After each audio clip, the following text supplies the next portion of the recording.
हाय, hello, नमस्कार. कसे आहात सगळे? आय होप तुम्ही सगळे मस्त आणि मजेत असाल.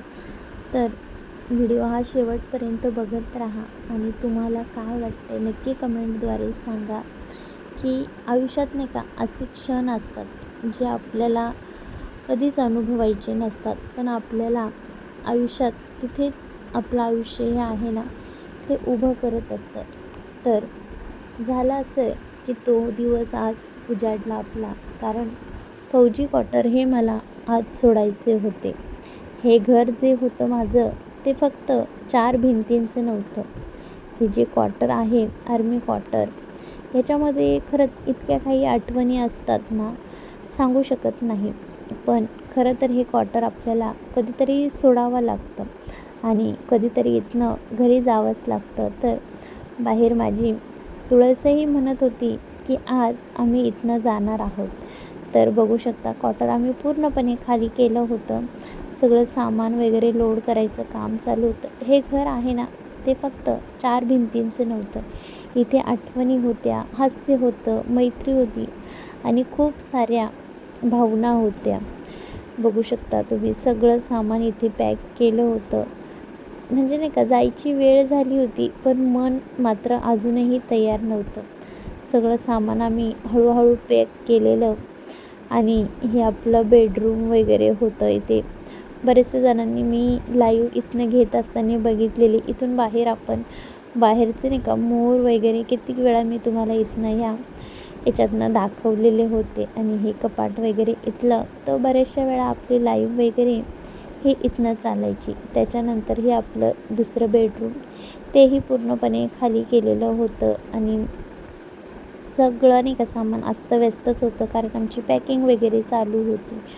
मनामध्ये खूप असंख्य प्रश्न येत होते, पण शेवटी सगळं मनातच ठेवून जड अंतकरणाने इथे शेवटचं नाही का बाय करायला मी सर्व काही न्याहाळून असं बघत होती. हे सर्व झाडं वगैरे खूप आपुलकीने आणि ह्यानी लावले होते. मी खूप झाडांना पण जीव लावलेला आणि छान असे झाडं बघू शकता तुम्ही पण फुललेली. त्याच्यानंतर इकडे मग बाहेर गाडी पण आलेली. तर सामान जे काही आम्ही पॅक करून ठेवलं होतं, ते आता फौजी एक एक करून त्या लोकांना थोडीफार मदत पण करत होती. त्यासोबत ते दुसरे पण फौजी होते आणि मग सगळं सामान हे गाडीमध्ये लोड केलं होतं.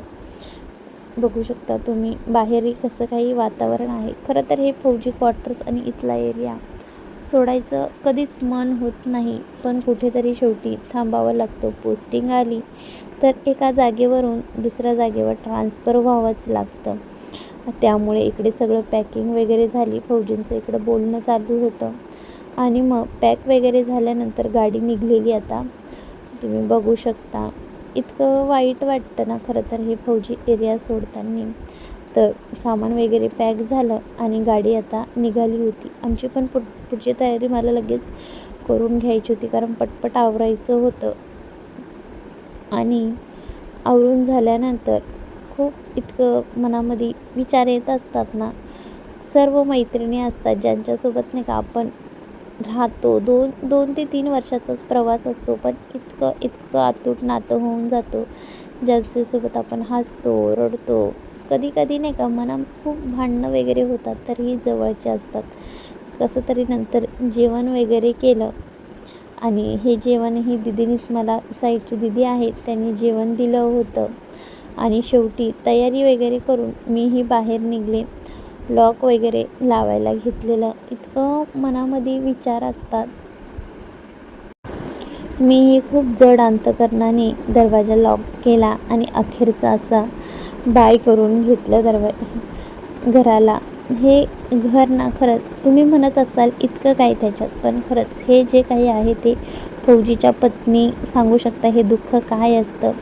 जड अंतकरणाने ह्या सगळ्या माझ्या मैत्रिणींना मी बाय करायला निघलेली आणि मग गाडी पण लगेचच आलेली. तर मी पटकन कॅबमध्ये बसले आणि मग सगळ्या मैत्रिणींना बाय करून सगळे माझ्यासाठी बाहेर आले होते. इतकं वाईट वाटतं खरं तर बघू शकता तुम्ही. अखेरचं मी त्यांना बाय करत मनामध्ये एकच नाही का खूप रडायला येत होतं. आणि खरं तर बाय म्हणताना नाही का कोणी स्ट्रॉंग राहू शकत नाही.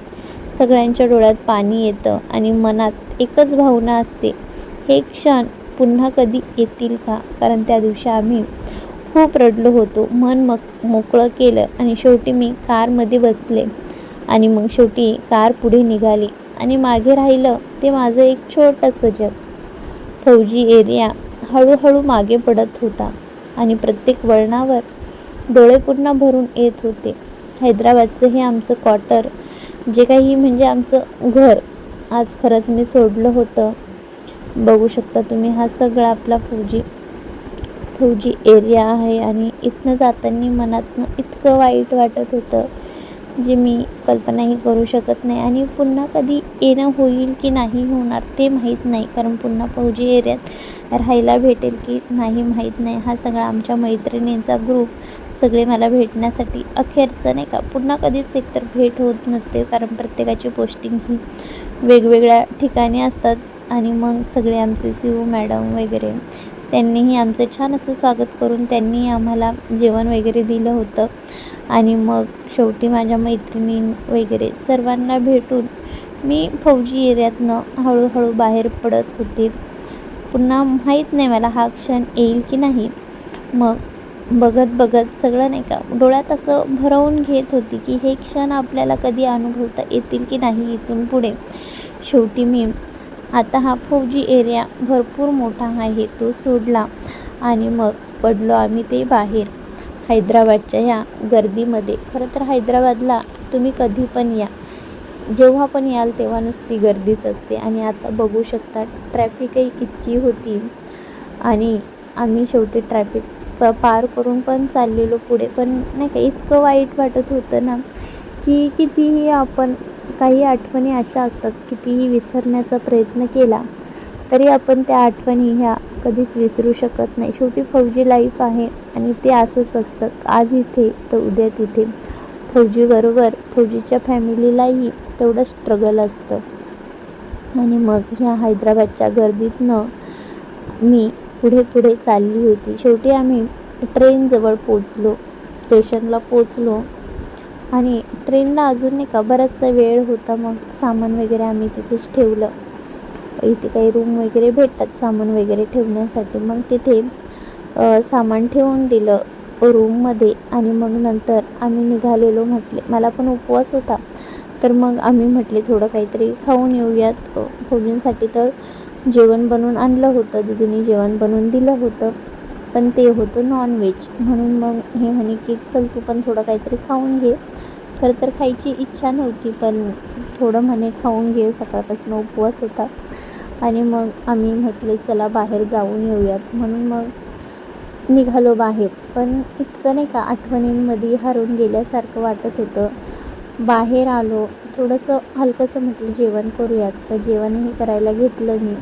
पण मन अजूनही तिथंच होतं नाही का, जे फौजी क्वार्टर आहे तिथल्या आठवणी वगैरे त्याच्यातच मन कुठेतरी रमलं होतं. एवढंही काही खायची इच्छा नव्हती.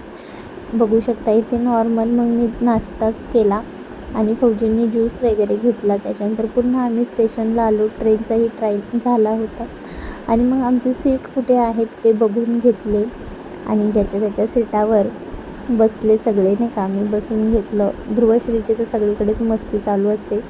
फौजी बघत होते इथे प्रत्येकाचं सीट कुठे आहे ते. आणि मग शेवटी सीट वगैरे बघून झाल्यानंतर व्यवस्थित हे करून मग मी सीटावरती बसून घेतलं आणि त्याच्यानंतर शेवटचं अखेरचं बाय केलं. हैदराबाद पुन्हा कधी येईल ते सांगता येत नाही, पण शेवटची नजर आणि एक मोठा श्वास घेत ट्रेनचा प्रवास हा सुरू केला मी. खिडकीतून बाहेर बघताना सगळं मागे सोडल्याची जाणीव होत होती, पण आयुष्य थांबत नाही, ते पुढे जातंच. हैदराबाद ते मुंबईचा हा प्रवास सुरू झाला. हा एक अध्यायाचा शेवट होता आणि नवीन सुरुवातीची चाहूल होती. पुन्हा हैदराबादला कधी येईल माहीत नाही, पण खरंच हैदराबादमध्ये खूप चांगले क्षण आम्ही जगलो. आणि खरं तर हे क्वार्टर आणि इथली माणसं आणि हैदराबाद शहर हे अप्रतिम होतं. आणि शेवटी आम्ही नंतर पोचलो मुंबईमध्ये, त्याच्यात कल्याणला पोचलो आणि कल्याणमध्येही लगेचच आम्हाला ट्रेन लागलेली. आणि पुन्हा एक नवीन आयुष्य सुरू करण्यासाठी निघालो. पण त्या फौजी क्वार्टरच्या आठवणी नेहमीच माझ्यासोबत राहणार आहेत. कारण काही ठिकाणं सोडली जातात पण मनातून कधीच जात नाही. शेवटी ह्या गर्दीतनं ट्रेनमधनं आता बसलो होतो आणि पुढचा प्रवास हा चालू होता. पण अजूनही मन मात्र तिथेच रमलं होतं. बघू शकता तुम्ही माझं फेसही कसं झालेलं आहे ते. आणि पण कुठेतरी आठवणी असतात. तुम्हाला काय वाटतं तुम्ही हे मला कमेंटद्वारे नक्की सांगा. शेवटी मग पोचलो आम्ही घरी आणि पुढचा ब्लॉग हा मी तुमच्यासोबत नक्की शेअर करेल. तोपर्यंत तुम्ही चॅनेलला शेअर करा, लाईक करा आणि कमेंट करा. तुम्हाला माझा हा व्हिडिओ आवडला तर नक्की लाईक करा. बाय.